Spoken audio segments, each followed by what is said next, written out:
Alhamdulillah. Wassalatu wassalamu ala Rasulillah Muhammad ibn Abdillah wa ala alihi wa sahbihi wa man walah. Subhanaka la ilma lana illa ma 'allamtana innaka antal alimul hakim. Rabbi shrah li sadri wa yassir li amri wahlul 'uqdatan min lisani yafqahu qawli, amma ba'du.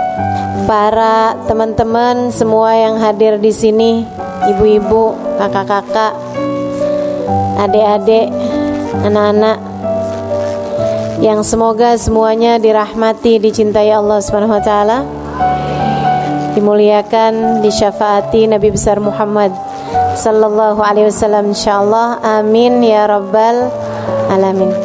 Dan pada hari ini kita punya tema wanita berkelas surga. Saudaraku sekalian saya muliakan, seperti yang tadi saya sampaikan, pilihannya tuh cuma dua, surga atau neraka. Surga kita belum pantas, tapi neraka kita nggak kuat. Maka emang benar yang disampaikan dalam syair yang kabarnya syairnya Abu Nawas, kabarnya juga syairnya Imam Syafi'i atau ulama yang lain yang biasa kita dengar tuh. Ilahi lastulil firdausi ahla wala aqwa ala naril jahimi fahabli taubatan waghfir dunubi fa innaka ghafirudz dzambil azim. Ilahi lastulil firdausi ahla. Ya Allah, belum pantas diri ini masuk surga, tapi pilihannya cuma dua. Kalau nggak masuk surga berarti masuk wala aqwa ala naril jahimi, tapi suruh masuk neraka juga kita nggak kuat. Ya Allah, fahabli taubatan waghfir dunubi. Yang bikin kita nggak pantas masuk ke dalam surga ini karena dosa-dosa kan. Dosa-dosa bikin orang pantasnya masuk neraka. Kalau gitu fahabli taubatan, ya Allah karuniakanlah kepada kami taubat. Waghfir dunubi, ampunkan segenap dosa-dosaku. Fa innaka ghafirudz dzambil azimi, sebab meski dosaku besar, bukankah engkau adalah Tuhan pengampun dosa-dosa besar. Saudaraku sekalian saya muliakan, karenanya kita minta sama Allah, ya Allah, biar kata belum pantas, dipantes-pantesin apa ya Allah. Walaupun belum kelasnya masuk surga, di kelas-kelasin anak bawang nggak apa-apa ya Allah. Nah ini kita minta sama Allah Subhanahu wa taala, masukin ke dalam surga ya Allah, walaupun belum kelasnya anak bawang nggak apa-apa deh, nyelip di pojokan nggak apa-apa deh, nggak dikasih rapot nggak apa-apa deh. Yang penting itu masuk surga. Soalnya pilihannya susah banget, nggak surga neraka ya Allah, nggak deh neraka mah. Neraka tuh jangan pernah dijadikan pilihan, gak bakalan tahan. Allah yang nyiptainnya aja bilang fama asbarahum 'alan nar. Coba sih mau lihat gimana kamu sabarnya dari neraka. Gak bakalan sabar, gak bakalan tahan, gak bakalan kuat. Teman-teman sekalian, kabarnya siksaan terkecil di neraka dipakein sendal. Sendalnya dari api dipakai mendidih ke ubun-ubunnya. Itu siksaan terkecil di neraka. Kita nggak mau nih, makanya neraka tuh mampir aja jangan. Transit nih cuman bentaran gitu, jangan. Ngeri teman-teman saya sekalian. Sehari deh, sehari, boro-boro sehari. Sejam kita nggak mau. Nah seharinya inna yauman inda rabbika ka alfi sanatin mimma ta'udun. Sesungguhnya satu hari di hari akhirat nanti setara 1000 tahun kalian waktu di dunia. Nggak pakai deh, nggak pakai sehari, nggak pakai sejam, nggak pakai semenit. Kami bahkan meminta kepada Allah, kita bahkan meminta kepada Allah agar bisa masuk surga dan melewati nerakanya secepat kilat, insya amin ya rabbal. Nah terus gimana nih biar kita nih bisa masuk surga? Berdasar dengan apa yang sudah selama ini kita tahu dari para ulama, syaratnya masuk surga itu 4: iman, amal, takwa, cinta. Ada 4 tuh teman-teman saya sekalian. Yang pertama iman, itu kayak daftar. Kita kalau mau pendaftaran kan ada pertanyaannya tuh. Nah nih pendaftaran nih, ruang lobi. Mau masuk ke surga ada daftarnya. Daftarnya pakai apa? Iman. Kalau kamu nggak punya imannya, nggak tembus pendaftaran. Imannya kepada siapa? La ilaha illallah Muhammad Rasulullah. 2 kalimat syahadat tidak terpisahkan. Makanya sampai-sampai ada tuh, saya pernah dengerin seorang ulama menyampaikan, kalau kamu cinta sama seseorang, gak mau pisah sama dia, kalau lagi pisah ucapkan la ilaha illallah, dia ucapkan Muhammad Rasulullah. Suami istri misalnya gitu ya, suami mau pergi kemana, kita ngarepin mudah-mudahan baliknya ke rumah kita, jangan ke pintu orang. Kita bilang la ilaha illallah, dia bilang Muhammad Rasulullah. Insya Allah. Kenapa gitu? Insya Allah balik nyatu kembali. Kenapa? Sebab kalimat la ilaha illallah dengan Muhammad Rasulullah itu tidak terpisahkan. Gitu. Boleh diamalin nih Ustazah? Silakan aja. Habis ini mendadak-dadak semua orang ngomong sama saya la ilaha illallah Ustazah. Jadi nih pendaftarannya adanya di iman. Imannya 2, gak boleh dipisahin. Tuhanmu Allah, Nabimu Muhammad. Teman-teman sekalian saya muliakan, kalau udah 2 ini gak beres, 2 ini gak bener, 2 ini gak pas, maka gak bisa masuk dalam surga. Entah itu di la ilaha illallah atau itu di Muhammad Rasulullah. Punya la ilaha illallah doang, tapi nggak punya Muhammad Rasulullah. Dia sih beriman Nabi Muhammad nabinya, tapi meyakini ada nabi lain sesudah Nabi Muhammad. Namanya Mirza Ghulam Ahmad dari India. Kalau nabi dari India kita nggak percaya, gitu kan ya? Nah, ini ada nabi, terkenal agamanya, namanya Ahmadiyah. Orang-orang yang imannya Nabi Muhammad diakuin sebagai nabi, tapi sesudah Nabi Muhammad ada nabi lain lagi, namanya Mirza Ghulam Ahmad. Wah, ini bukan nih, dia nih nggak lolos masuk di pendaftaran. Nah, sono nggak bisa, gitu deh. Atau misalnya la ilaha illallahnya benar, tapi Muhammad Rasulullahnya enggak, nabinya cuman sampai Nabi Isa. Nggak masuk. Gitu kan ya? Sebab Nabi Isa sendiri, orang kalau nggak percaya sama Nabi Muhammad berarti nggak percaya juga sama Nabi Isa. Kenapa gitu? Sebab Nabi Isa tuh bilang, sesudah saya akan ada nabi yang wajib kalian imani, namanya Muhammad. Kata Allah dalam Al-Quran, wa mubashiran birasulin ya'ti min ba'di ismuhu Ahmad.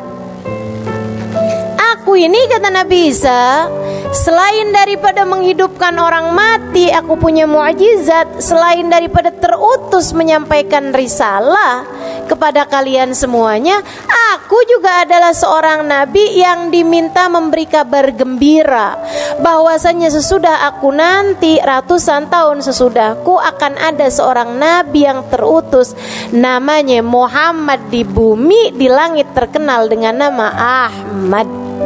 Jadi kalau nggak percaya sama Nabi Muhammad, berarti nggak percaya juga dong sama Nabi Isa. Sebab Nabi Isa memberikan kabar gembira tentang Nabi Muhammad. Jadi teman-teman sekalian, nih syarat imannya la ilaha illallah tambah Muhammad Rasul. Kalau nggak beriman sama Nabi Muhammad, atau percaya sih sama Nabi tapi tidak memuliakan Nabi. Nah, ini juga nih masalahnya. Tidak memuliakan Nabi. Nabi ya manusia biasa deh gitu. Nabi bisa bikin salah. Nabi bisa dikuasai hawa nafsu. Nih yang begini nih, bermasalah sama imannya teman-teman sekalian. Makanya dicerita, pernah dikisahkan oleh guru saya, Sayyidil Habib Umar bin Hafid. Ada orang tinggal di Madinah, tiap hari sholat di Masjid Nabawi, subuh, duhur, asar, maghrib, isya. Kalau dia lagi ada di Madinah, sholatnya di Masjid Nabawi. Rumahnya deketan dari situ. Sesudah dia tua, usia 60-an tahun ke belakang, meninggal dunia, dikuburin di Baqi, disolatin di Nabawi sebelumnya. Waktu dikuburin, tiap kali jenazahnya dihadap ke arah kiblat, ngebalik, nggak mau ngadep ke arah kiblat. Dikuburin lagi, balikin lagi, dihadapin ke arah kiblat, ngebalik lagi, diganjel pakai kayu, ngebalik sama kayu-kayunya, diganjel sama batu, ngebalik sama batu-batunya. Ditanyakan kepada para ulama zaman tersebut, mereka mengatakan ma arada rabbukum illa hadza faf'alu. Ya udah, emang Allah maunya gitu, biarin aja. Jadilah dia jenazahnya menghadap membelakangi kiblat. Syekh, kalau kayak gini nih kenapa? Katanya warga masyarakat. Syekhnya bilang berarti tidak mukmin di hadapan Allah, tidak muslim di hadapan Allah. Kenapa Syekh? Nah tuh saya nggak ngerti.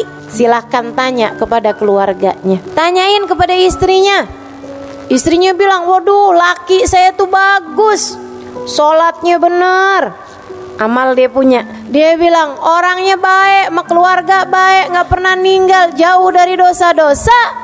Ghaira annahu, hanya aja ada sebabnya saya rasa. Dia bilang tiap hari ngiter-ngiter di Masjid Nabawi, sholat tiap waktu di Masjid Nabawi, tidak pernah sekalipun berziarah ke makam Nabi Muhammad. Enggak punya cinta kepada Nabi, enggak punya Muhammadur Rasulullah yang mendarah daging dalam hatinya. Dia kira Nabi hanyalah seorang penyampai wahyu Tuhan yang tidak perlu dicinta, tidak perlu dihormat. Dia hanya condong kepada la ilaha illallah, tidak kepada Muhammad Rasulullah. Banyak nih, sekarang tambah banyak, memiliki kecondongan hanya kepada la ilaha illallah, tidak kepada Muhammad Rasulullah. Kalau udah urusannya cinta menabi, dibid'ah-bid'ahin seada-adanya. Orang bersuka cita, bersolawat, memuji-muji Nabi, dia yang gak terima.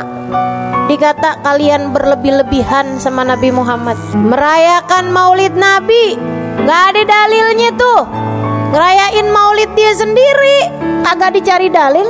Teman-teman sekalian saya muliakan, ini berbahaya. Karena hanya condong kepada la ilaha illallah, tidak kepada Muhammad Rasulullah. Kita hormat kepada Nabi Muhammad, kita iman kepada Nabi Muhammad, kita cinta kepada Nabi Muhammad, sama halnya dengan kita iman kepada Allah, kita hormat kepada Allah, dan kita pun tentu saja cinta kepada Allah. Iman kepada Allah nih teman-teman sekalian, bukan hanya bilang asyhadu an la ilaha illallah, akan tetapi makna la ilaha illallah, tidak ada Tuhan yang boleh disembah kecuali Allah. Kita tidak sujud kecuali kepada Allah. Kita tidak patuh butuh kecuali kepada Allah. Sebab kita meyakini tidak ada pemberi kehidupan kecuali Allah, tidak ada pengatur kehidupan kecuali Allah, tidak ada pemberi rizki kecuali Allah, tidak ada penentu jodoh kecuali Allah. Jadi orang yang beriman kepada Allah gak ada ceritanya cinta ditolak dukun bertindak, karena dia tahu gak ada ceritanya jodoh saya ditikung sahabat sendiri gitu. Gak ada ceritanya tuh. Orang yang beriman faham makna la ilaha illallah adalah la haula wala quwata illa billah. Gak ada kekuatan mendatangkan kebaikan, gak ada kekuatan menghindar dari keburukan, kecuali semuanya dari Allah. Gak ada. La mani' lima atait wala mu'ti lima manat wala radda lima qadait. Tidak ada yang bisa memberi jika Allah hendak menghalangi. Tidak ada yang dapat menghalangi ketika Allah hendak memberi. Tidak ada yang dapat menolak apapun yang telah menjadi keputusan Allah. Pun teman-teman saudaraku sekalian, orang yang beriman kepada Allah faham bahwasanya rezeki semuanya aturan dari Allah, pembagian dari Allah. Nahnu qasamna bainahum, kami udah bagi-bagi ma'isyatahum, penghidupan dunia mereka nih udah kami bagi, udah kelar. Rizqukum fis sama wa ma tu'adun. Kata Allah, rizki kalian udah selesai saya atur dari langit, dan semua yang sudah kalian dijanjikan udah selesai aturannya dari langit. Gak ada ceritanya rizki kita dimakan orang. Kalau dimakan orang berarti bukan rezeki kita, rezeki dia. Maka imanmu harus kamu perbaiki teman-teman saya sekalian. Waduh, ini suami di PHK, makan apa kita? Wah, kita nih kalau keluar dari perusahaan ini makan apa kita? Waduh, makanya ada banyak orang-orang yang mendewakan atasannya. Ada orang-orang yang semacam menyembah pekerjaannya. Ada orang-orang yang menjadi abd, menjadi budak bagi uang, bagi harta, bagi dinar, bagi dirham. Ini yang dikhawatirkan Nabi Muhammad alaihissalam.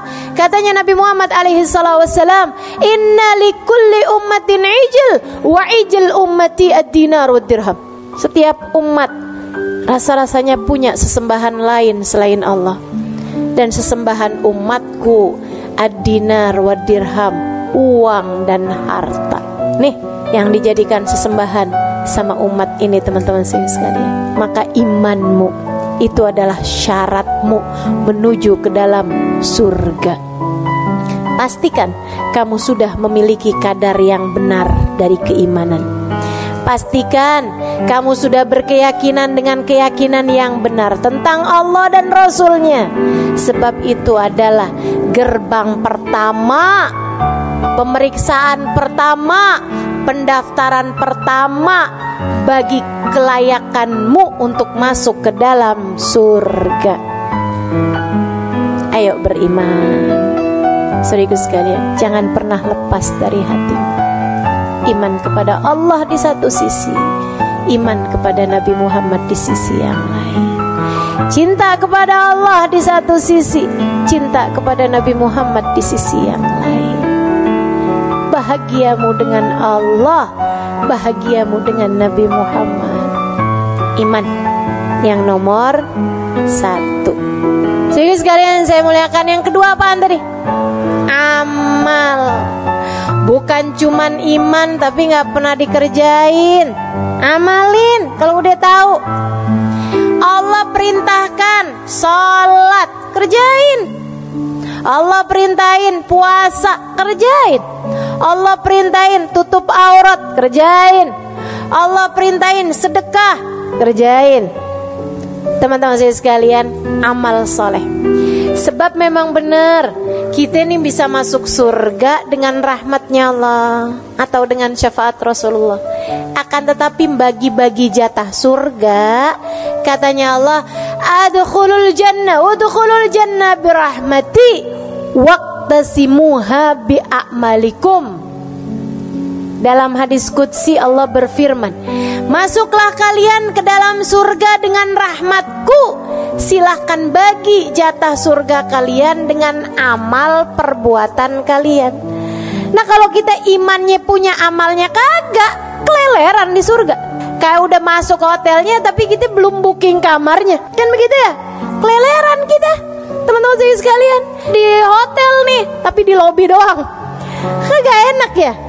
Demikian pula dengan di surga nanti itu waqtasimuha bi'amalikum, bagi-bagi jatah surganya sesuai dengan amal perbuatan kita.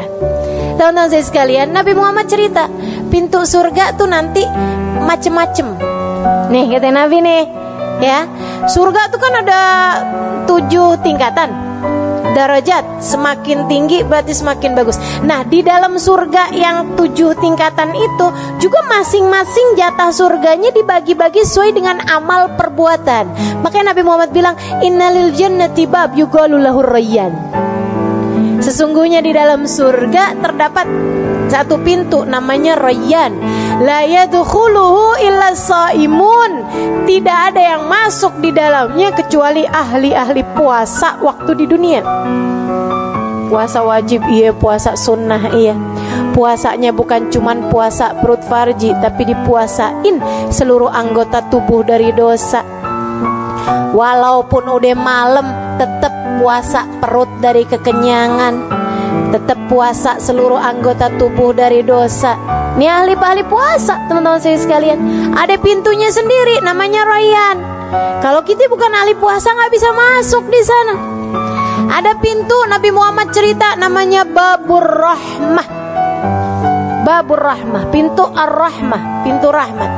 Itu buat siapa? Buat orang yang pernah ditinggal wafat oleh orang tercintanya waktu di dunia. Dan ketika ditinggal wafat, meninggal dunia oleh orang yang dia cintai waktu di dunia, tinggal mati sama orang yang dicinta waktu di dunia, dia segera bersabar di awal kali mendengarkan musibah tersebut, berkata inna lillahi wa inna ilaihi raji'un, alhamdulillah ala kulli hal, ibni li abdi baitan fil jannah wa sammihi baitul hamd. Katanya Nabi Muhammad alaihissalam, Allah berfirman, hambaku, wahai malaikatku, bangunkan untuk hambaku sebuah rumah di surga.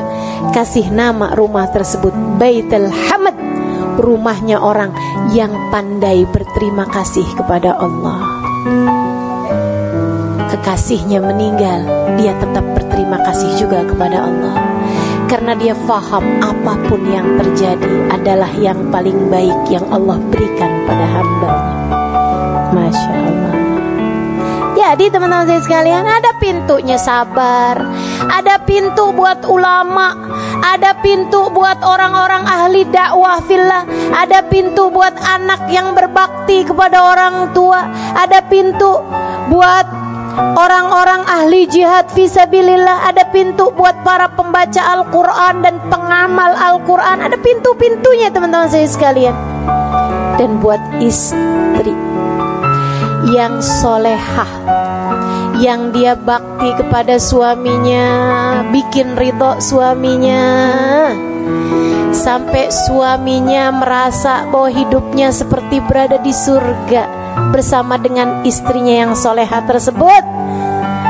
Teman-teman saya sekalian yang saya muliakan, dia junjung, dia muliakan suaminya.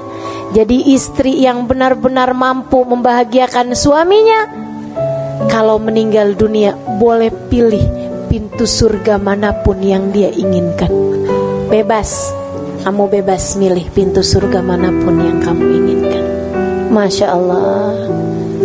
Bu, para istri, ini kita bisa masuk surga jalur pintu khusus nih. Boleh milih teman-teman saya sekalian.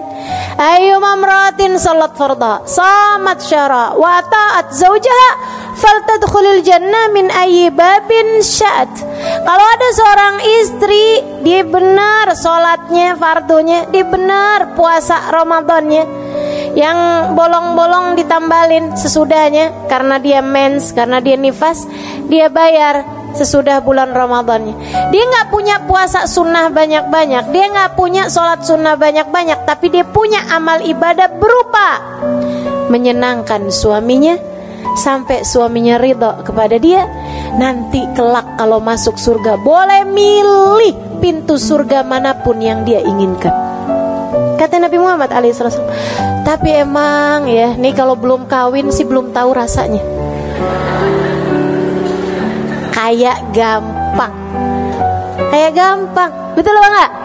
Ini yang belum kawin nih, saya pengen kawin biar bisa masuk surga dari jalur pintu khusus. Yang belum kawin, yang udah pada kawin nih, ya Allah kayak kagak bisa dah lewat pintu yang nono. Ternyata jadi istri bukan main-main, bener-bener itu ya. Ya Allah, emang suami ini emang bener-bener pintu surga, teman-teman sekalian.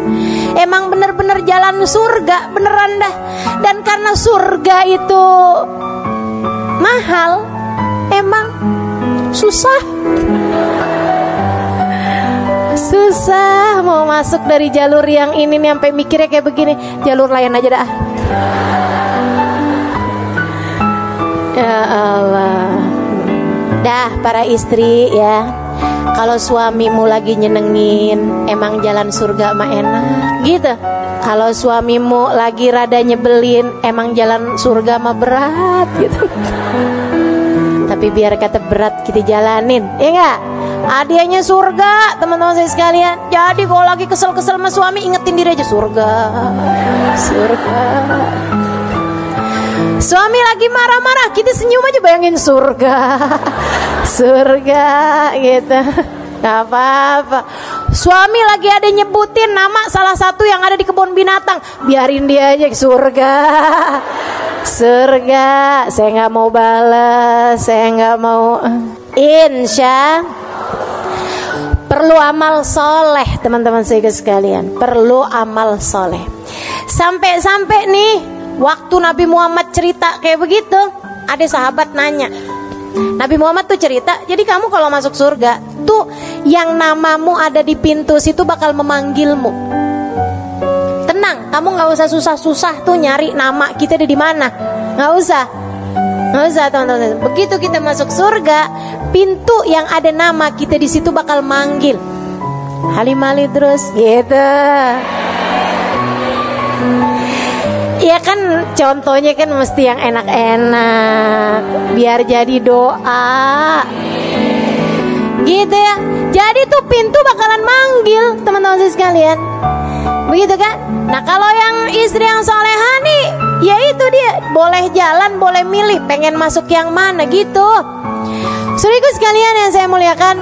Nah ini nih Nabi waktu cerita itu sampai ada sahabat acung tangan. Rasul mau nanya dong, kenapa, kata Nabi? Ada nggak Rasul? Dari baiknya nih orang sampai semua pintu surga manggil dia, ada nggak itu? Kata Nabi Muhammad, ada. Dia adalah Abu Bakar As-Siddiq. Semua pintu surga manggil dia, teman-teman. Ya Allah, luar biasa benar ya, sahabat baginda kita Nabi Muhammad alaihissalam. Yang satu ini sambilan mikir gitu, kita gimana nih ya? La ilaha illallah, la ilaha illallah. Mudah-mudahan dah biar keterima sama Allah, biar dirahmati sama Allah, biar disayangi sama Rasulullah. Kali-kali gitu dicariin, ya enggak? Amin ya rabbal. Baik tuh, satu tadi apa? Dua,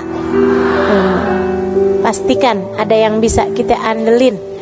Pastikan bahwa amal ibadah kita itu juga ada yang bikin kita jadi pantas masuk surga. Sabar-sabarin teman-teman saya sekalian. Emang yang namanya ibadah mah karena jalan menuju surga tuh kan jadinya kan berat tuh. Namanya ibadah memang berat. Tahajud ngantuk, ya enggak? Puasa lapar. Semua ibadah memang kayak begitu. Hadir pengajian Enggak tuh, enggak pada males gini ya Allah. Jadi teman-teman sekalian tuh amal soleh. Kemudian yang ketiganya apa tadi? Takwa. Saudariku sekalian saya bilang, apa tuh takwa? Jauhi dosa. Itu takwa. Takwa itu punya rasa takut sama Allah, membuatmu tergerak mengerjakan perintahnya dan menjauh dari larangannya. Takwa, jauhin dosa. Kalau kepengen masuk surga, ya jangan menempuh jalan yang bikin kamu masuk neraka. Kan katanya pengen masuk surga. Maka wanita berkelas surga seharusnya nggak booking tempat di neraka. Katanya Nabi Muhammad alaihissalam, man balag umruhu arba'in falam yujawiz khairuhu syarrah falyatajahaz ilan nar. Siapa yang umurnya 40 tahun tapi dosa-dosanya banyak banget, gak lebih daripada pahala yang sudah dia buat. Umur 40 tahun masih rajin banget bikin dosa, falyatajahaz maq'adahu minan nar. Dia sedang mempersiapkan tempatnya di dalam neraka. Dosa tuh bikin kita masuk neraka. Maka kalau kamu pengen masuk surga, jauhin dosa. Udah punya suami masih seneng aja WhatsAppan melaki orang. Ada di sono sini. Kalau kurang jangan utang. Apalagi kalau hutangnya hutang riba, haram. Teman-teman, haram. Haram. Itu dosa paling parah, tuh dosa riba. Serem banget. Dalam Al-Quran, ini saya kasih tahu ya, buat siapapun yang suka berhutang, apalagi kalau sampai hutangnya sampai hutang-hutang yang pakai ada ribanya, teman-teman saya sekalian. Utang yang sama temen aja, yang kalau dia lupa alhamdulillah, yang kalau dia nggak nagih-nagih berasa dapat rezeki hamba solehah. Nih teman-teman saya sekalian, itu aja bahaya loh, bisa nyegah kita dari surga, apalagi utang riba. Saya kasih tahu, saudara sekalian saya muliakan, dalam Quran tuh ada 2 dosa yang Allah ancam. Dalam Quran ya, ada 2 dosa yang Allah ancam. Kalau kamu nggak berhenti, kamu ngajak perang denganku, kata Allah. Ada 2 dosa. 1 dosa bunuh Nabi. Bunuh Nabi. Bunuh Nabi. Nabi diutus ke atas muka bumi malah dibunuh, diancam perang sama Allah. Utusanku dibunuh, gimana nggak diancam perang sama Allah? Kamu berani-berani bunuh nabiku, kata Allah, fa'dzanu biharbin minallah. Aku akan perangi kamu, kata Allah. Pantas dong dosa bunuh nabi. Saudara sekalian saya muliakan, dosa yang kedua, dosanya riba. Kata Allah, kamu gak berhenti ngerentenin uang, kamu gak berhenti berhutang riba, fa'dzanu biharbin minallahi ta'ala wa rasulih. Aku dan Rasulullah Muhammad mengumandangkan perang sama kamu. Makanya gak ada ceritanya orang yang suka berhutang riba hidupnya bahagia. Cari aja. Apalagi yang ngerentenin uang, apalagi yang minjemin dengan berbunga. Itu kelar. Udah deh, diperangin sama Allah. Gimana ceritanya seneng? Diperangin sama Allah Subhanahu wa ta'ala.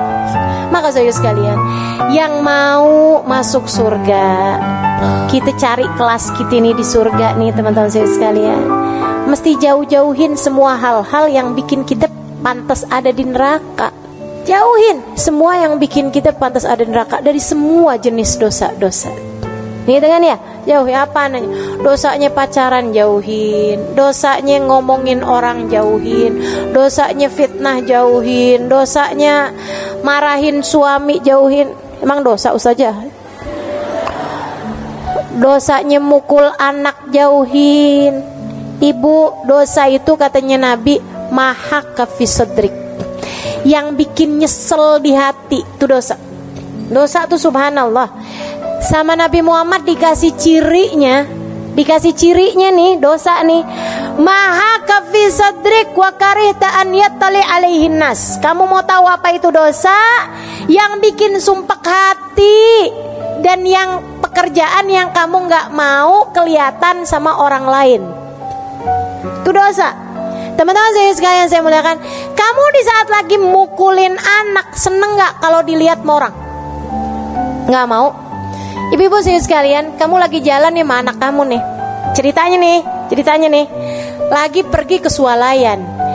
Tahu-tahu anak kamu emang lagi rada bandel bertingkah gitu ya. Sampai kemudian dia nabrakin susu tumpah.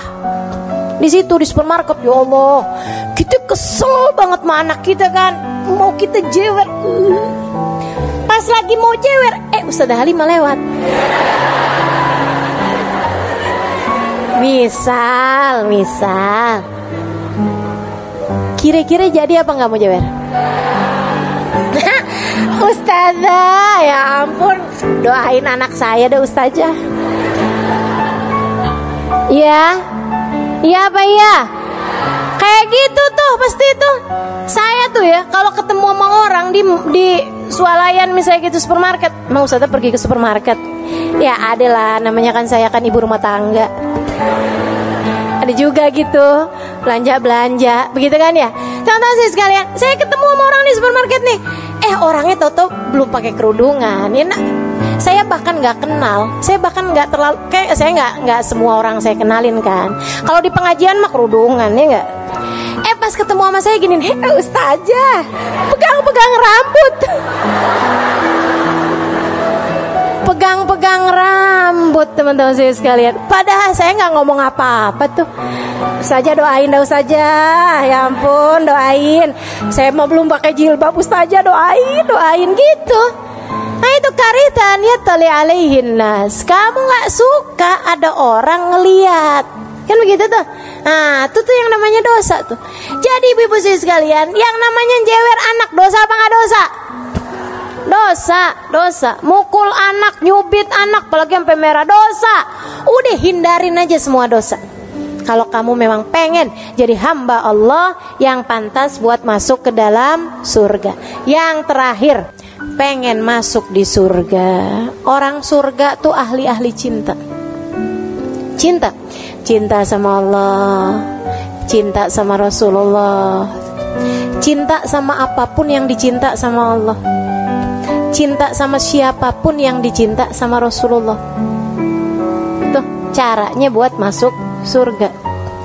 Kalau kamu pengen masuk surga tapi sama itu sebel, sama no gak cocok, sama no gak demen, sama si itu bawaan pengen berantem mulu, kamu belum dapet persyaratannya, belum lulus persyaratannya teman-teman saya sekalian. Surga itu tempat kasih sayang. Wa qalu salama, tuh ahli surga tuh.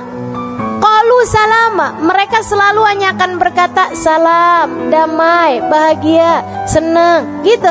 Ketemu senyum tuh ahli surga. Saudara sekalian saya muliakan, kata Nabi Muhammad, innakum lan tadkhulul jannah hatta tu'minu. Kalian gak bisa masuk surga kecuali kalau kalian beriman. Walan tu'minu hatta tahabbu. Kalian gak bakal beriman kecuali kalau kalian saling cinta. Syarat mutlak buat masuk surga harus punya cinta. Siapa yang kita cintai? Semuanya kecuali setan. Semua mesti kamu cintai. Bahkan gak cuman manusia teman-teman saya sekalian, malaikat kamu mesti cinta. Kan begitu ya? Abis gitu makhluknya Allah, binatang-binatang aja kita mesti cinta sama binatang. Cintai kucing, jangan dipukulin sapu mulu. Kan begitu ya? Cintai binatang-binatang, cintai makhluk hidup, pepohonan pun kamu mesti cintai. Kan begitu ya? Saudara sekalian saya muliakan, jangan nebang hutan sembarangan, jangan bakar-bakar hutan. Kan begitu tuh. Nih, kita mesti cintai makhluk Allah Subhanahu wa taala semuanya. Yang kita nggak perlu cinta cuman setan. Meskipun kebanyakan dari kita orang kita benci, setan kita friend. Ngefriend sama setan. Ya Allah, segala yang dibisikkan setan kita percaya mulu. Udah deh gak usah pergi ngaji, mendingan hari Minggu kayak begini kita ke mall aja deh. Bener juga ya, dia friend sama setan. Giliran diajakin sama temennya kita pergi ngaji yuk, wah ogah. Kan kita friend, ya tapi gimana gitu, Jadi ternyata dia friend sih sama temennya, tapi lebih nge-friend lagi sama tuh teman-teman saya sekalian. Kamu mesti berhias cinta. Cintai semua orang. Cintai siapapun, teman-teman saya sekalian. Cintai suamimu lebih daripada cintamu kepada siapapun, laki-laki. Cintai kedua orang tuamu lebih daripada cintamu kepada siapapun. Cintai anak-anakmu. Ia akan dapat menjadi keterusanmu, kelanjutan ibadahmu ketika kamu sudah meninggal dunia nanti. Cintai guru-gurumu. Kalau tidak karena mereka, kamu tidak mengerti jalan menuju surga. Cintai orang-orang di sekelilingmu. Mereka adalah saksi-saksimu di atas muka bumi ini. Saksi-saksi kita di atas muka bumi ini. Baik yang kamu lakukan kepada mereka, maka akan baik pula lah penyaksian mereka untukmu di hari akhirat nanti. Jelek yang kamu lakukan kepada mereka, maka akan direpotkan kamu dengan penyaksian keburukan-keburukanmu kelak di hari akhirat nanti. Maka teman-teman saudara sekalian, syarat menuju surgamu ada 4. Laksanakanlah itu dalam kehidupanmu. Miliki iman yang dapat membuatmu faham tidak ada sesuatu terjadi kecuali dengan izin Allah, dan bahwa manusia yang seharusnya kamu ikuti jalannya di atas muka bumi ini, kamu hormati lebih daripada siapapun. Imam bagi kehidupanmu adalah bagindamu Nabi besar Muhammad sallallahu alaihi wa ala alihi wasallam. Kemudian yang kedua, milikilah amal soleh, amal perbuatan. Bergegaslah, fastabiqul khairat, lakukan amal-amal ibadah. Salah satunya adalah berusaha untuk bangun sebelum subuh dan mengerjakan tahajudmu, teman-teman saudariku sekalian, sebab itu adalah waktu intim antaramu dengan Allah subhanahu wa ta'ala. Kemudian yang ketiganya, takwa. Jauhilah perbuatan-perbuatan dosa, ia akan dapat menarikmu menuju neraka. Dan yang terakhir, cintailah semua hamba-hamba Allah Subhanahu wa taala, wabil khusus cintailah umat Nabi besar Muhammad sallallahu alaihi wasallam yang kamu berharap kelak beramai-ramai masuk ke dalam surga Allah bersama dengan mereka semua. Rabbana zalamna anfusana wa illam taghfir lana wa tarhamna lanakunanna minal khasirin. Rabbana atina fid dunya hasanah wa fil akhirati hasanah wa qina adzabannar. Da'wahum fiha subhanakallahumma wa tahiyatum fiha salam. Akhiru da'wana anil hamdulillahi rabbil